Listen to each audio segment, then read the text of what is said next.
hizo que la dignidad se democratizara. Un inmenso movimiento histórico hizo que la dignidad fuese ahora característica de cualquier ser humano por el solo hecho de ser humano, es decir, por el hecho de ser racional.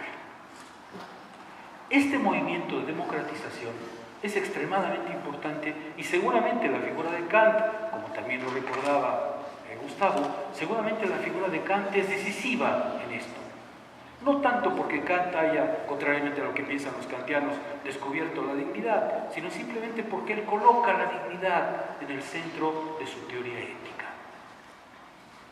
El movimiento por el cual la dignidad se democratizó es extremadamente importante y hoy se encuentra colocado en prácticamente todas las formas normativas jurídicas que protegen al individuo. Yo quisiera, justamente para cerrar este primer punto, señalar la importancia que tiene la dignidad hoy, por ejemplo, en el combate contra todos los totalitarismos, contra todas las formas de abuso del individuo. Ese aspecto es crucial y Hegel lo reconoce largamente. La dignidad se ha instalado entre nuestros principios de convivencia básicos y, por supuesto, inviolables en el plano jurídico. Y Kant, en cierto modo, refleja esa situación como cuando coloca la dignidad en términos de autonomía. Este es el punto en donde empieza Hegel. Como siempre, Hegel encuentra que Kant es espléndido, pero insuficiente. Una dignidad, piensa Hegel, una dignidad que no se realiza, una dignidad que no se materializa, no es dignidad. O más bien, es una dignidad formal, irresoluble. Hegel va, por tanto, a discutir cómo la dignidad, que él asocia directamente a la libertad, cobra forma, cobra cuerpo. Si la libertad y la dignidad descansa en ella, si la libertad no se realiza, sencillamente no hay ahí ninguna libertad efectiva.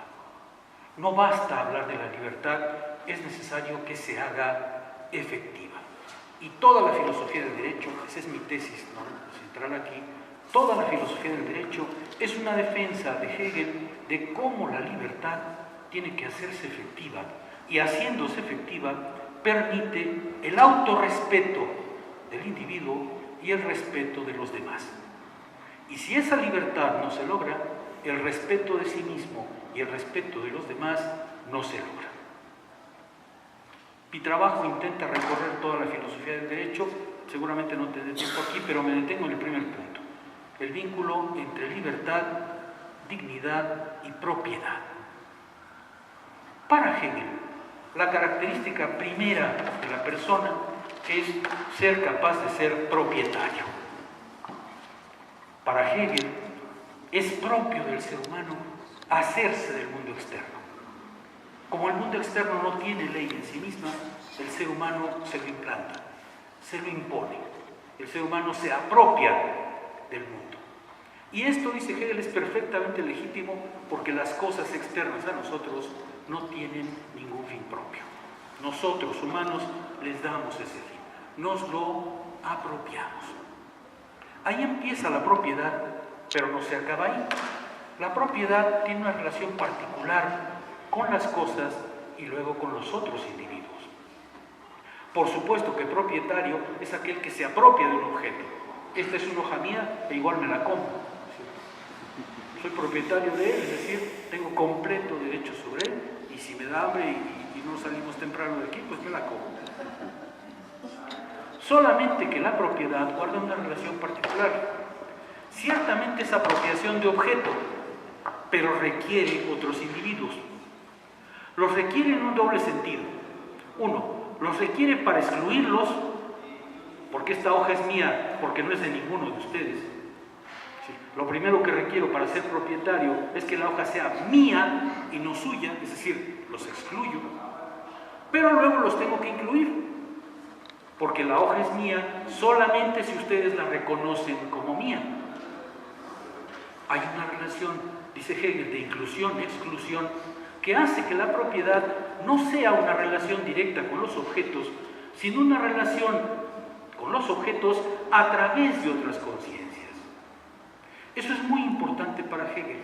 porque Hegel defiende la propiedad no como lo hace Locke, por el hecho de que me apropio de un objeto, sino por el hecho de que otros reconocen que tengo legítimamente derecho a un objeto. Para Hegel, un derecho fundamental de la persona es apropiarse de cosas. Pero esta apropiación de cosas no pasa sino por el hecho de que otras conciencias reconozcan el derecho de esa propiedad. Y es justamente la relación entre personas la que determina qué derecho tengo a apropiarme de algo o no. O en otras palabras, para Hegel la propiedad no es una relación de los individuos con las cosas.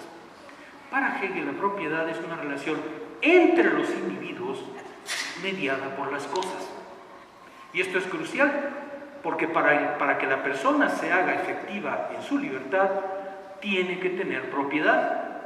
Y si no tiene propiedad, no puede tener, dice Hegel, autorrespeto, y no tiene el respeto del otro, porque el otro no le ha dado el respeto que merece al ser propietario de algo. En otras palabras, Hegel lo que va a decir es: una comunidad humana en que haya individuos que no tienen nada, fracasa completamente la dignidad. No existe la dignidad ahí. Si hay conciencias en nuestra sociedad que no poseen nada, para Hegel significa que somos un fracaso en el plano ético. Somos una sociedad que fracasa porque no le da a la persona el derecho de poseer cosas, derecho que es sancionado por las demás conciencias que aceptan que tiene el derecho a poseer esas cosas. Si la libertad de la persona no se realiza como propietaria, no hay tal libertad. Y si la libertad de la persona no se realiza, no tiene autorrespeto y no tiene el respeto de los demás. No tiene dignidad. Fíjense, Hegel efectivamente ve la dignidad como un gran valor, pero no admite que sea algo que sea simplemente dado al individuo, sino algo que tiene que ser, y eso Gustavo lo señalaba bien, algo que tiene que ser construido como comunidad. Para Hegel, una conciencia que no posee nada, no posee dignidad, porque no puede poseer autorrespeto y porque no puede poseer el respeto de los demás. Sobre la propiedad se puede trabajar mucho, porque hay una parte de la filosofía del derecho en donde Hegel dice: ¿y qué pasa cuando un hombre vende su cuerpo como mercancía? Porque hay seres humanos que no tienen nada en esta vida más que su propio cuerpo, y lo tienen que vender en un contrato. Hegel anticipa directamente a Marx, porque dice: el problema es que no podemos vendernos todos, porque si me vendo todo el tiempo, pues dejé de ser yo.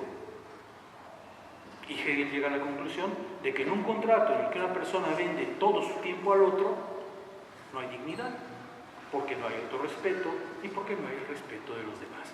Pero no me detengo ahí, porque hay algo más interesante todavía. En el plano de, permítanme ser breve, en el plano de la filosofía del derecho abstracto, la primera parte del derecho en Hegel, el problema es la propiedad. Y Hegel dice: sin propiedad no hay dignidad, porque no hay autorrespeto y no hay respeto de los otros. Pasemos rápidamente al plano de la moralidad. ¿Cómo se ve la dignidad en el plano de la moralidad? A diferencia de Kant, para Hegel, la dignidad en el plano de la moralidad no se resuelve en la simple autonomía. Un sujeto para Hegel que sea autónomo y que se describa a sí mismo como libre por esa autonomía, no sabe lo que está diciendo. Para Hegel, la libertad en la moralidad se tiene que realizar también en el mundo. Yo diría que el concepto fundamental de dignidad en el plano de la moralidad de la filosofía del derecho es el de responsabilidad. Hegel traza un panorama muy interesante, porque dice: miren, en la antigüedad los seres humanos estaban dominados por fuerzas que los determinaban. Uno podía, como Antígona o como Edipo, invocar que cuando una diosa quiere que cometamos un crimen, ¿qué puede ser malo? ¿No es cierto?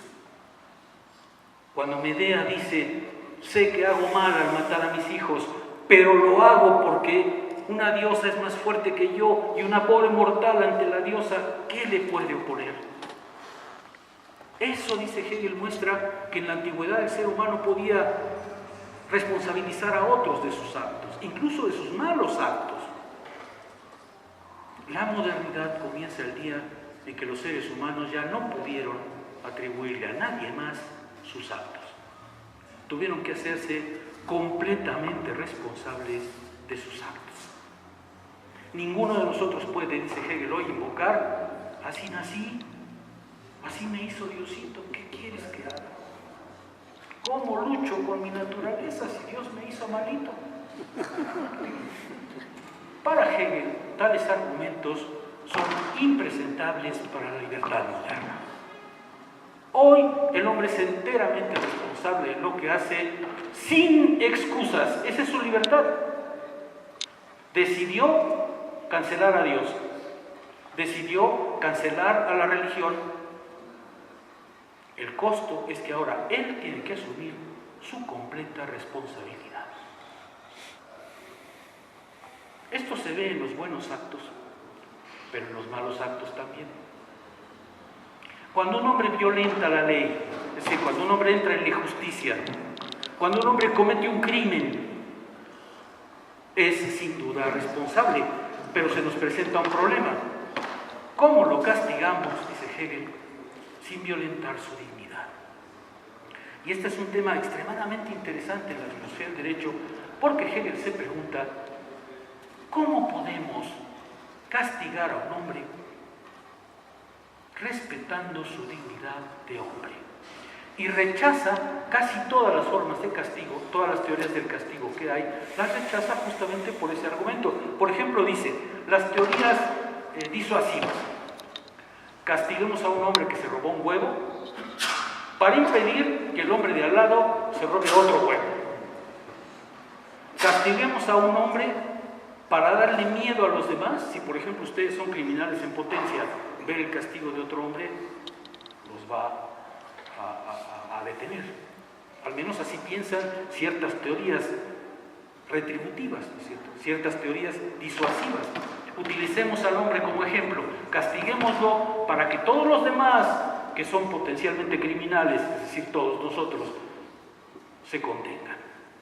Y dice Hegel, es indigno castigar a un hombre por eso. Castigar a un hombre para servir de ejemplo a los demás, o castigar a un hombre para meterle miedo, es no respetar su dignidad de hombre. Es, dice Hegel, como mostrarle un palo a un perro y decirle exactamente igual que al perro: te contienes, ¿no es verdad? Hegel dice, esa no es razón para castigar a nadie. Segundo, las teorías redistributivas. Es decir, has cometido un crimen, tienes que pagar exactamente el costo de lo que has cometido. Y para Hegel dice, eso es impensable. La ley del talión que dice ojo por ojo y diente por diente nos haría tener hoy cárceles llenos de chimuelos y tuertos. Dice Hegel que contrariamente a lo que creen los abogados, no hay nunca una relación directa entre una violencia física y un castigo. ¿A cuánto equivale el sufrimiento humano 1 kilo de carne? Dice Hegel, eso no se puede resolver porque no hay una medida común. Las teorías redistributivas fracasan por completo porque hacen pensar que al ser humano le podemos hacer pagar exactamente el costo de la violencia que ha cometido. Tercero, las teorías reformistas. Castiguémoslo para que sea mejor en el futuro. Encerremos al Chapo 30 años a ver si para entonces reformó su alma. Y dice Hegel, no es aceptable. Porque las teorías reformistas dicen que el ser humano que comete un crimen es un hombre, pero en potencia. Ahorita no es un hombre, es un animal y hay que encerrarlo. Y esperemos que con el tiempo se vuelva hombre, pero ahorita no es, claramente. Hegel dice, eso no respeta la dignidad humana. No la respeta porque lo hace sentir simplemente como una bestia que es capaz de reformarse. Hegel rechaza pues las teorías reformistas. Hegel rechaza también las teorías utilitaristas. Estas le parecen el colmo, ¿no es cierto? Castiguémoslo para evitar más sufrimiento en el futuro. Calculemos cuánto va a sufrir él y cuánto ha hecho sufrir a los demás para entonces castigarlo. Y eso a Hegel le parece horrible porque dice que tratan al hombre como un mero ejemplo de cálculo. Mi fin no es el castigado, sino la lección utilitaria de la sociedad que castiga. Hegel rechaza todo eso y dice, ¿y por qué castigamos a un hombre? Dice Hegel, lo castigamos porque ha hecho mal uso de su libertad. No lo castigamos como un animal, no lo castigamos para ejemplarizar, no lo castigamos para disuadir, sino lo castigamos porque no ha respetado su libertad de hombre.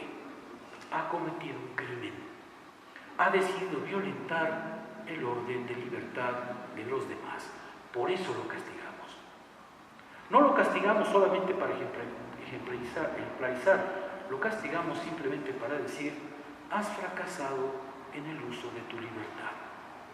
Y ese es exactamente, dice Hegel, el punto en el que entonces respetamos la dignidad del criminal. El criminal tiene la dignidad de ser castigado como hombre libre, como un hombre que usó su libertad mal, y por tanto, ese es exactamente el punto al que castigar. El mal uso de una libertad que respeta su dignidad de hombre, solamente que ha cometido un error en el uso de su propia libertad. Esto es muy interesante, me parece a mí, porque Hegel dice, se debe castigar, no hay manera de no castigar, un crimen tiene que ser castigado, pero no tiene que ser castigado por venganza, tiene que ser castigado mostrando que la dignidad del criminal requiere ser castigada exactamente en la libertad que violentó. Entonces el criminal tiene derecho a ser castigado. Cuando Hegel escribe eso, uno se sorprende, ¿no? Porque normalmente el criminal no reclama ningún derecho a ser castigado, al contrario, ¿no? Se trata de fugarse como el Chapo. Y dice Hegel, no. Tiene la dignidad de un hombre libre y debe ser castigado como un hombre que ha hecho mal uso de su libertad. Voy sintetizando. La primera parte de la filosofía del derecho dice, la dignidad está asociada a la propiedad. Y una sociedad que permite hombres sin propiedad es una sociedad que fracasa. 2. La sociedad debe castigar a sus criminales, pero debe hacerlo respetando su dignidad, su libertad, porque los hombres se han hecho absolutamente responsables de sus actos. 3. En el plano de la etnicidad, Hegel se vuelve muy interesante, porque Hegel dice literalmente que si la modernidad se inauguró liberando al ser humano de las cadenas medievales y liberando al individuo de sus medios de subsistencia naturales, ahora el hombre es libre, pero tiene que conseguir la subsistencia para vivir. Ya no tiene, como el hombre medieval, resueltos sus medios de vida. Ahora debe buscarlos. ¿Cómo debe buscarlos? Dice Hegel, por el trabajo. Hoy, en las sociedades modernas, lo único que universaliza al individuo es el trabajo. Es decir, la capacidad de ver por sí mismo y su familia a través de la venta de su capacidad